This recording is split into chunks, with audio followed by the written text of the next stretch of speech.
Sir ಹಂಗಾರೆ ಸುಳ್ಳೇ ಸುಳ್ಳ ಈ ಸರ್ಕಾರ ಈಗ ಮುಖ್ಯಮಂತ್ರಿ ಸುಳ್ಳು ಹೇಳಕ್ಕೆ ಅಂತ ಹೇಳಿದೆಯಲ್ಲ ನೀನು. ಸುನಿಲ್ ಹೇಳೋದೇ ಸುಳ್ಳು ಸರ್, ಇವಾಗ ಹಂಗಾಗ್ಬಿಟ್ಟೈತೆ. ಹೇಳದೆ ಸುಳ್ಳು ಅಲ್ಲ, ವಿರೋಧ ಪಕ್ಷ ಇರೋದೇ ಸುಳ್ಳು ಹೇಳಕ್ಕೆ ಅಂತ ಹೇಳಿದ್ದು ಅಶೋಕ ಮೊನ್ನೆ. ಅಲ್ಲ, ಸುಳ್ಳಿನ ತವರ ಮನೆಯನ್ನ ಬಿಜೆಪಿ ನೀವು ಕೇಳಿಸ್ಕೊಂಡಿದ್ದೀರಲ್ಲ, ಈಗ ಹೇಳೋರು ಯಾರು? ಸುಳ್ಳು ಹೇಳೋದಕ್ಕೆ ವಿರೋಧ ಪಕ್ಷ ಇರೋದು ಅಂತ.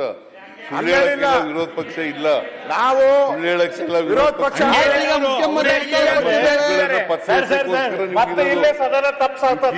ಈಗ ನೀವು ಮುಖ್ಯಮಂತ್ರಿ ಉತ್ತರ ಕೊಟ್ಟಿದ್ದಾರೆ, ಉತ್ತರ ಕೊಟ್ಟಿದ್ದಾರೆ, ಸುಳ್ಳು ಅಂತ ಮುಖ್ಯಮಂತ್ರಿ ಉತ್ತರ ಬಂದು ಚರ್ಚೆ ಹಾಕಿದ್ದಾರೆ. ಮಾತುಗಳೆಲ್ಲ ಸುಳ್ಳು.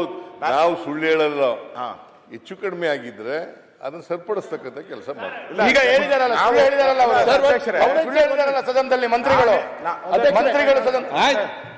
ನಾನು ಸುಳ್ಳಲ್ಲ, ಅಸತ್ಯ ಅಂತ ಹೇಳೋ ವಿರೋಧ ಪಕ್ಷದಲ್ಲಿ ಇದ್ದಾಗ ಎಲ್ಲರೂ ಸುಳ್ಳೆ ಅಂತ ಅವ್ರನ್ನು ಸೇರ್ಸಿ ಹೇಳಿದ್ದು, ನಮ್ಮನ್ನೆಲ್ಲ.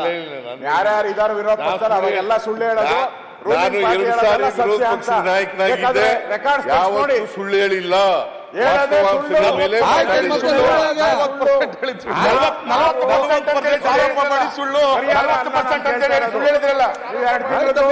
ನೀವೆಲ್ಲ ಯಾಕೆ ನಿಂತಿದ್ದೇವೆ ಮಾತಾಡುವಾಗ?